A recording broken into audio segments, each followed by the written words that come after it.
Family हमने शुरू किया था।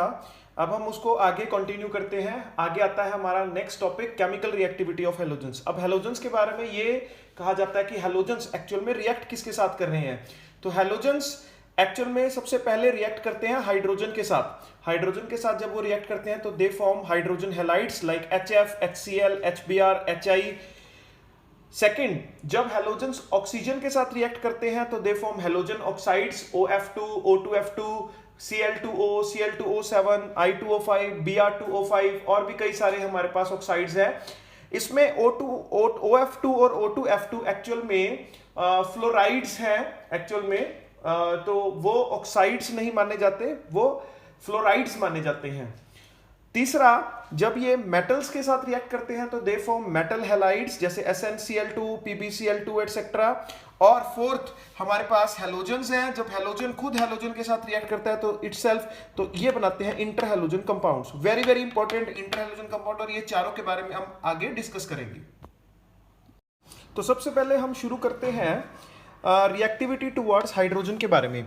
तो रिएक्टिविटी टुवर्ड्स हाइड्रोजन में जैसा कि हमने जाना कि हमारे पास चार कंपाउंड्स मेनली बनते हैं, HF, HCl, HBr और HI। HF is known as hydrogen fluoride, HCl is known as hydrogen chloride, HBr is known as hydrogen bromide and HI is known as hydrogen iodide. These all are known as hydrogen halides. ठीक है, तो आपने सबसे पहले ये जानना है। अब इनके बारे में सबसे पहला पॉइंट जो हमने पढ़ना है वो है इनकी एसिडिक स्ट्रेंथ के बारे में। तो जब हम इनकी एसिडिक स्ट्रेंथ को स्टडी करेंगे, ये क्वेश्चन CBSE में आया भी हुआ है और हरियाणा बोर्ड में भी कई बार आया हुआ है। तो ये CBSE 2018 में ये क्वेश्चन, या 17 या 18 में ये क्वेश्चन आया था ये। ठीक है, तो इसमें क्या है हमारे पास कि सबसे ज्यादा एसिडिक स्ट्रेंथ किसकी है? HI की सबसे ज्यादा एसिडिक स्ट्रेंथ है, then HBr, then HCl, then HF। अब कारण क्या है? बिकॉज HI का सबसे बड़ा साइज होता है, टॉप टू बॉटम जो साइज है वो इंक्रीज करता है। तो दैट्स वाई HI का जो साइज है वो HBr से बड़ा, देन HCl से बड़ा, देन HF से बड़ा। जितना बड़ा साइज होगा उतना ही ईजी होगा डोनेट करना H पॉजिटिव को, और बेटर वो एसिड होगा। एक दूसरा रीजन भी हम इसका लिखते हैं, बिकॉज I नेगेटिव, यहाँ पर I negative, Br negative, Cl negative और F नेगेटिव की बात है। और I नेगेटिव एक बहुत अच्छा बेटर लिविंग ग्रुप होता है अमंग ऑल हैलाइड्स। तो इस वजह से HI जो है वो सबसे जल्दी H पॉजिटिव को लूज कर देता है। So that's why HI is better acid than among all. जैसा कि हमने फर्स्ट प्रॉपर्टी पढ़ी एसिडिक नेचर, सेकंड प्रॉपर्टी है हमारे पास रिड्यूसिंग नेचर। अब रिड्यूसिंग नेचर के बारे में ये कहा जाता है कि जैसे साइज इंक्रीज करता है टॉप टू बॉटम, वैसे हाइड्रोजन का जो अवेलेबिलिटी हाइड्रोजन की रिडक्शन के लिए वो इजी हो जाती है, यानी कि हाइड्रोजन इजिली लूज हो जाता है, जिसकी वजह से जो टॉप टू बॉटम है, टॉप टू बॉटम में जो रिड्यूसिंग करेक्टर है वो इंक्रीज होता है, यानी कि HI is more reducing than HBr, then HCl and HF। Actually जो HF है it is not a reducing agent at all, ये reducing agent है ही नहीं।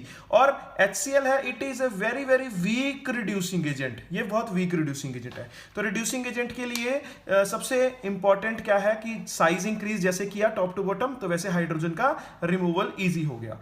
थर्ड पार्ट है हमारे पास बॉन्ड लेंथ। बॉन्ड लेंथ के बारे में हम ये कहते हैं कि top to bottom size increase करे तो साइज इंक्रीज करेगा तो बॉन्ड लेंथ भी इंक्रीज करेगी, यानी कि HI is more as more bond length than HBr, then HCl and then HF। Next बात करेंगे हम बॉन्ड डिसोसिएशन एंथैल्पी की, D पार्ट, यानी कि फोर्थ हमारे पास प्रॉपर्टी। इसमें बॉन्ड डिसोसिएशन एंथैल्पी में हम ये कहते हैं कि अगर कोई भी कंपाउंड छोटा है तो उसको तोड़ना हमारे लिए मुश्किल होता है, पर अगर कोई बड़ा कंपाउंड है तो उसको तोड़ना हमारे लिए, जिसकी बॉन्ड लेंथ ज्यादा हो एक्चुअल में, तो उसको तोड़ना हमारे लिए आसान है। जैसे पेन को तोड़ना हमारे लिए आसान है, पर पेन की कैप को तोड़ना हमारे लिए मुश्किल होता है। तो इस वजह से जितना छोटा मॉलिक्यूल होगा, जैसे HF एक छोटा मॉलिक्यूल है, उसकी बॉन्ड डिसोसिएशन एंथैल्पी उतनी ही ज्यादा होगी, then HCl, then HBr, then HI। तो smaller the atoms, larger the energy required to break that molecule, higher will be the bond dissociation enthalpy. So this is about bond dissociation enthalpy. Next E property हम बात करेंगे thermal stability की।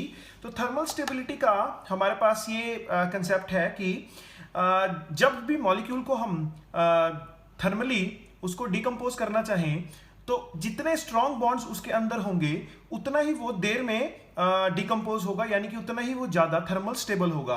तो अगर हम चारों की बात करें तो HF is most thermal stable among all, that is HF is more than HCl, then HBr, then HI। कारण बिकॉज HF की बॉन्ड लेंथ स्मॉलर है, जिसके कारण से उसकी बॉन्ड डिस्ट्रीब्यूशन एंथैल्पी काफी लार्जर है, जिस वजह से उसकी थर्मल स्टेबिलिटी भी लार्जर है। तो हमारे पास ये E कंसेप्ट है। उसके बाद F कंसेप्ट है हमारे पास बॉइलिंग पॉइंट का। अब बॉइलिंग पॉइंट के लिए हम पर्टिकुलरली ये चीज पढ़ते हैं, हाइड्रोकार्बन्स में भी हम ये पढ़ेंगे, ऑर्गेनिक में भी हम यही चीज पढ़ेंगे कि जैसे साइज या मॉलिक्यूलर मास इंक्रीज करता है तो बॉइलिंग पॉइंट एक्चुअल में इंक्रीज करता है। तो बॉइलिंग पॉइंट इंक्रीज करता है तो इसका मतलब है कि सबसे ज्यादा बॉइलिंग पॉइंट HI का होना चाहिए, then HBr, then HCl। But HF exceptionally HI से भी ज्यादा बॉइलिंग पॉइंट HF का होता है। तो इसका एक्सेप्शनली हाई बॉइलिंग पॉइंट क्यों होता है? बिकॉज इसके अंदर स्ट्रॉन्ग इंटरमॉलिक्यूलर हाइड्रोजन बॉन्डिंग होती है, जिसकी वजह से जो HF है, HF का जो बॉइलिंग पॉइंट है वो सबसे ज्यादा होता है। इसका बॉइलिंग पॉइंट है 293 केल्विन। इसका बॉइलिंग पॉइंट HCl का बॉइलिंग पॉइंट होता है हमारे पास 189 केल्विन। इसका बॉइलिंग पॉइंट होता है 206 केल्विन और HI का जो बॉइलिंग पॉइंट है वो 238 केल्विन हमारे पास होता है।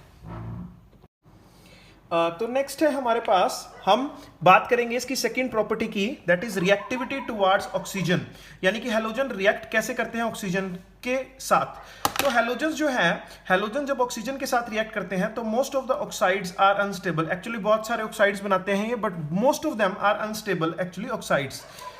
सबसे पहले बात करेंगे हम फर्स्ट हैलोजन एटम की, जस्ट दैट इज फ्लोरीन। तो फ्लोरीन जो है हमारे पास दो ऑक्साइड्स बनाता है। एक्चुअल में ये ऑक्साइड्स नहीं होते, ये फ्लोराइड्स होते हैं।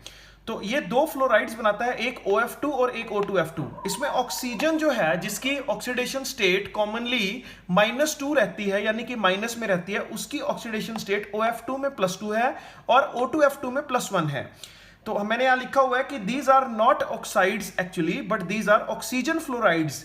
अब हम ये वर्ड जो है आइड वर्ड, ये ऑक्साइड में भी आया, ये फ्लोराइड में भी आया, ये कहां पर लगाते हैं हम लोग? तो हमने यही समझना है कि ये जो ऑक्साइड वर्ड है, ये जो आइड वर्ड है, ये एक्चुअल में सफिक्स होता है मोर इलेक्ट्रोनेगेटिव एलिमेंट के साथ। तो यहां पर मोर इलेक्ट्रोनेगेटिव एटम ऑक्सीजन और फ्लोरीन में से फ्लोरीन है, जिसकी वजह से यहां पर फ्लोरीन के साथ आइड लगा, तो यानी कि ये ऑक्सीजन फ्लोराइड्स हैं, इनको कभी ऑक्साइड नहीं कहना आपने, तो ध्यान से इसको समझना है, बिकॉज फ्लोरीन जो है वो मोर इलेक्ट्रोनेगेटिव है ऑक्सीजन से। दूसरा, ये जो दोनों ऑक्साइड्स फ्लोराइड्स हैं OF2 और O2F2, ये बहुत स्ट्रॉन्ग फ्लोरीनेटिंग एजेंट्स माने जाते हैं, बहुत स्ट्रॉन्ग फ्लोरीनेटिंग एजेंट्स। अब what is the meaning of fluorinating agents actually? तो फ्लोरीनेटिंग एजेंट्स का मतलब क्या होता है कि ये फ्लोरीन एटम को कहीं पर भी इनकॉर्पोरेट करने के काम आते हैं, यानी कि फ्लोरीन एटम को ऐड करने के, अटैच करने के कहीं पर भी काम आते हैं। तो अब उसकी एक रिएक्शन है, पर्टिकुलरली ये न्यूक्लियर रिएक्टर के अंदर यूज करते हैं हम इनको। प्लूटोनियम जो है हमारे पास एक एलिमेंट है, प्लूटोनियम से प्लूटोनियम हेक्साफ्लोराइड बना देते हैं OF2 और O2F2। तो इनके यूज से हम फ्लोरीनेट करते हैं प्लूटोनियम को। पर्टिकुलरली O2F2 जो है वो ऑक्सीडाइज करता है प्लूटोनियम को प्लूटोनियम हेक्साफ्लोराइड में, जिसको न्यूक्लियर रिएक्टर के तौर पर यूज किया जाता है। तो वेरी इंपॉर्टेंट। नेक्स्ट हम पढ़ते हैं क्लोरीन के ऑक्साइड्स। तो क्लोरीन के ऑक्साइड्स के बारे में हम सबसे पहले पढ़ने से पहले हम क्लोरीन की ऑक्सीडेशन स्टेट हम बताते हैं कि ऑक्सीडेशन स्टेट जो रेंज करती है क्लोरीन की, वो +1 से +7 तक रेंज करती है। तो it can form a variety of oxides, but इसके जो ऑक्साइड्स होते हैं कुछ अनस्टेबल भी होते हैं और कुछ मैंने यहाँ पर लिखे हैं। जैसे ये इंपॉर्टेंट ऑक्साइड्स हैं Cl2O, ClO2, Cl2O7, Cl2O6 और Cl2O7। इनकी आपने ऑक्सीडेशन स्टेट कैलकुलेट करनी है सबकी Cl की। ये सभी इंपॉर्टेंट और हाईली रिएक्टिव ऑक्सीडाइजिंग एजेंट्स हैं। इनका बहुत इंपॉर्टेंट यूज भी होता है कई सारे प्रोसेसेस में। जैसे एक इंपॉर्टेंट हम यूज करते हैं ClO2 का, ये आपका NCERT क्वेश्चन नंबर 7.26 भी है कि right the use of ClO2। तो ये कहाँ कहाँ काम आता है? ये एक ब्लीचिंग एजेंट की तरह काम आता है पेपर पल्प इंडस्ट्री में, ठीक है। पेपर पल्प से जो पेपर की फॉर्मेशन होती है उसमें काम आता है। इन टेक्सटाइल इंडस्ट्री, कपड़ा मार्केट में काम आता है, कपड़े की जो मैन्युफैक्चरिंग है उसमें काम आता है। एंड इन वाटर ट्रीटमेंट में भी ये काम आता है ClO2। नेक्स्ट हम बात करते हैं ब्रोमीन और आयोडीन के ऑक्साइड्स की। तो ब्रोमीन के हमारे पास कई तरह के ऑक्साइड्स हैं, जैसे Br2O, BrO2 and BrO3।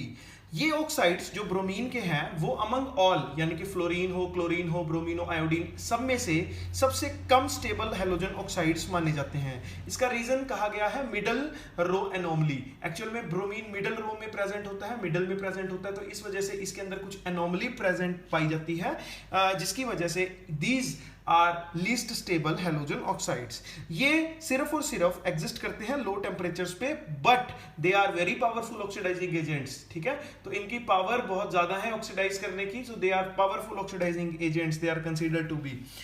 Next बात करेंगे हम आयोडीन के ऑक्साइड्स की। आयोडीन के हमारे पास 3 ऑक्साइड्स मेनली पाए जाते हैं, या 3 ऑक्साइड्स की बात हम मेनली करते हैं। एक है I2O4, एक है I2O5 और I2O7। इन सब में से I2O5 की जो हमारे पास यूजफुलनेस है वो ज्यादा है।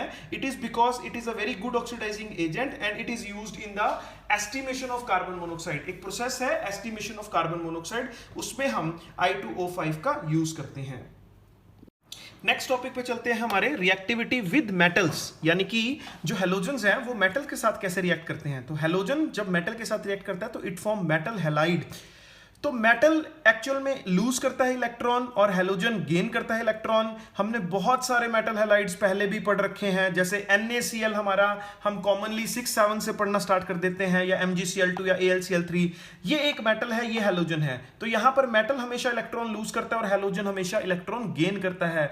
दैट्स वाई हैलोजन की ऑक्सीडाइजिंग पावर भी ज्यादा होती है। हैलोजन एक इलेक्ट्रॉन गेन क्यों करता है, ये भी हमने पढ़ा पहले कि हैलोजन इलेक्ट्रॉन गेन करता है बिकॉज वो एक इलेक्ट्रॉन के बाद नोबल गैस कॉन्फ़िगरेशन बना लेता है, जिसकी वजह से वो एक्स्ट्रा स्टेबिलिटी पा लेता है। तो इस वजह से जो मेटल है वो हमेशा इलेक्ट्रॉन लूज करना पसंद करेगा और हैलोजन जो है वो इलेक्ट्रॉन गेन करना पसंद करेगा। तो अब हम इसके आयनिक करैक्टर की बात करते हैं। तो अगर हमारे पास फ्लोरीन हो या क्लोरीन हो या ब्रोमीन हो और आयोडीन हो, ये सभी मेटल के साथ रिएक्ट कर रहे हैं। जैसे हमारे पास कंपाउंड बना MgF2 या MgCl2 या MgBr2 या MgI2, या इसी तरह से हम इसका कंपाउंड भी ले सकते हैं NaF, NaCl, NaBr, NaI। तो अगर हम इन चारों में से हमें बताना हो कि आयनिक करैक्टर किसका ज्यादा है, तो आयनिक करैक्टर इन चारों में से सबसे ज्यादा आयनिक करैक्टर होगा फ्लोरीन वाले का, यानी कि फ्लोराइड का। तो MgF2 का आयनिक करैक्टर MgCl2 से ज्यादा होगा, MgCl2 का आयनिक करैक्टर MgBr2 से ज्यादा होगा और MgBr2 का आयनिक करैक्टर MgI2 से ज्यादा होगा। इसका रीजन छुपा हुआ है इलेक्ट्रोनेगेटिविटी में। तो इलेक्ट्रोनेगेटिविटी जिसकी ज्यादा उसका आयनिक करैक्टर भी ज्यादा। अब हाउएवर अगर कोई मेटल है वो एक से ज्यादा ऑक्सीडेशन स्टेट अगर शो करता है तब क्या होता है, तो उसके लिए हम नेक्स्ट पेज पे चलते हैं। तो जैसा कि हम नेक्स्ट पेज पे हैं, सबसे पहले हमारे पास ये क्वेश्चन आता है कि अगर किसी एलिमेंट के या मेटल के 2 ऑक्सीडेशन स्टेट्स हैं हैलोजन के साथ, तो उनमें से ज्यादा कोवलेंट करैक्टर का कौन होगा। जैसे टिन की बात करते हैं SN की, तो SN की 2 ऑक्सीडेशन स्टेट है SnCl2 या SnCl4। इसमें SN की जो ऑक्सीडेशन स्टेट है दैट इज +2 और इसमें जो ऑक्सीडेशन स्टेट है दैट इज +4। लेड की अगर हम बात करें तो लेड क्लोराइड यानी कि +2 ऑक्सीडेशन स्टेट में और लेड क्लोराइड +4 ऑक्सीडेशन स्टेट में भी है। एक मैंने बात कर ली यहाँ पे फास्फोरस की भी मैं बात करता हूँ। फास्फोरस यहाँ पे +3 ऑक्सीडेशन स्टेट में और यहाँ पे +5 ऑक्सीडेशन स्टेट में। तो ये क्वेश्चन आता है, बड़ा इंपॉर्टेंट क्वेश्चन है, और जो NCERT एक्सरसाइज है उसका ये फर्स्ट क्वेश्चन भी है कि why pentahalides are more covalent than trihalides. या फिर क्वेश्चन इस तरह से आता है कि वाई PbCl4 is more covalent than PbCl2, या क्वेश्चन आता है कि why SnCl4 is more covalent than SnCl2, या इस तरह से भी क्वेश्चन आ सकता है कि why halide in their higher oxidation state are more covalent। तो इसका जो आंसर छुपा होता है वो छुपा होता है हमारा +1 का केमिकल बॉन्डिंग में। तो केमिकल बॉन्डिंग में एक टॉपिक था फजान्स रूल, तो वो फजान्स रूल इसका आंसर है। एक्चुअल में फजान रूल क्या कहता है कि जो भी कटायन होगा जो अप्रोच करेगा वो कटायन हमेशा स्मॉलर होना चाहिए, जो अनायन जिसको कटायन अप्रोच करेगा वो अनायन हमेशा लार्जर होना चाहिए, और जितना छोटा कटायन होगा जितना बड़ा अनायन होगा, और जितना चार्ज होगा कटायन के ऊपर उतना ही ज्यादा उसके ऊपर कोवलेंट करैक्टर होगा। जैसे अगर हम बात करें Sn+4 की और Sn+2 में, Sn+4 का जो चार्ज था that is more as compare to Sn+2। Similarly यहाँ पेंटाहैलाइड्स और ट्राइहैलाइड्स की बात करें तो यहाँ पे P के पास +5 चार्ज था, इसके पास +3 चार्ज था, तो more the charge more will be the covalent character. This is simply explained. Next हम बात करेंगे फोर्थ प्रॉपर्टी की, that is reactivity towards halogen itself. तो जब हैलोजन के साथ ही रिएक्ट करता है तो they form inter halogen compounds, very very important for CBSE point of view, very important question. Among this लगभग हर साल इसके किसी ना किसी कंसेप्ट के ऊपर क्वेश्चन जरूर आता है। तो जैसे फ्लोरीन है वो क्लोरीन के साथ रिएक्ट करता है, तो क्लोरीन के साथ रिएक्ट करने के बाद वो बनाता है ClF, ClF3, ClF5 जैसे कंपाउंड्स। Cl के साथ रिएक्ट करके बनाता है ICl, ICl3 जैसे कंपाउंड्स। BrCl के साथ BrCl, BrF के साथ BrF, BrF3, BrF5, Fi के साथ IF, IF3, IF5, IF7 और Bri के साथ IBr। एक्चुअल में इनकी एक जनरल कॉम्पोजिशन होती है इंटर हैलोजन कंपाउंड की, that is XX', XX3', XX5' और XX7'। इसमें एक हैलोजन जो है वो हमारे पास कम नंबर में प्रेजेंट होता है और एक हैलोजन जो है वो ज्यादा नंबर में प्रेजेंट होता है। एक्चुअल में जो लार्ज साइज्ड हैलोजन होता है, जिसका साइज बड़ा होता है, वो लार्ज साइज हैलोजन कम नंबर में प्रेजेंट होता है और जिसका साइज छोटा होता है वो ज्यादा नंबर में प्रेजेंट होता है। जैसे हम बात करते हैं ClF5 की, Cl और F में से F छोटा है और Cl बड़ा है, तो Cl is a central atom और F is a peripheral atom. तो F जो ज्यादा नंबर में प्रेजेंट है वो पेरिफेरी में होगा और जो कम नंबर में प्रेजेंट है Cl वो सेंट्रल एटम में होगा। दूसरा एक इसको फाइंड आउट करने का और तरीका है, जो ज्यादा इलेक्ट्रोनेगेटिव होगा वो पेरिफेरी में होगा और जो कम इलेक्ट्रोनेगेटिव होगा वो सेंट्रल एटम में होगा। तो जितने भी हमारे पास कंपाउंड है इनमें जो सेंट्रल एटम है वो हमारे पास कम इलेक्ट्रोनेगेटिव एलिमेंट है और जो ज्यादा इलेक्ट्रोनेगेटिव एलिमेंट है उसको हम, जो ज्यादा इलेक्ट्रोनेगेटिव एलिमेंट है वो पेरिफेरी में पाया जाता है। कम इलेक्ट्रोनेगेटिव एलिमेंट सेंटर में और ज्यादा हाईली इलेक्ट्रोनेगेटिव एलिमेंट पेरिफेरी में। जैसे IF7 का केस देख लो आप, तो उसमें ज्यादा इलेक्ट्रोनेगेटिव फ्लोरीन है, फ्लोरीन हमारे पास पेरिफेरी में पाया जाता है और आयोडीन जो कम इलेक्ट्रोनेगेटिव है वो सेंट्रल एटम है। Thank you very much. ये थी हमारे पास chemical properties of halogens. So do like, share and subscribe the channel for more such videos. ठीक है जी, मैं इस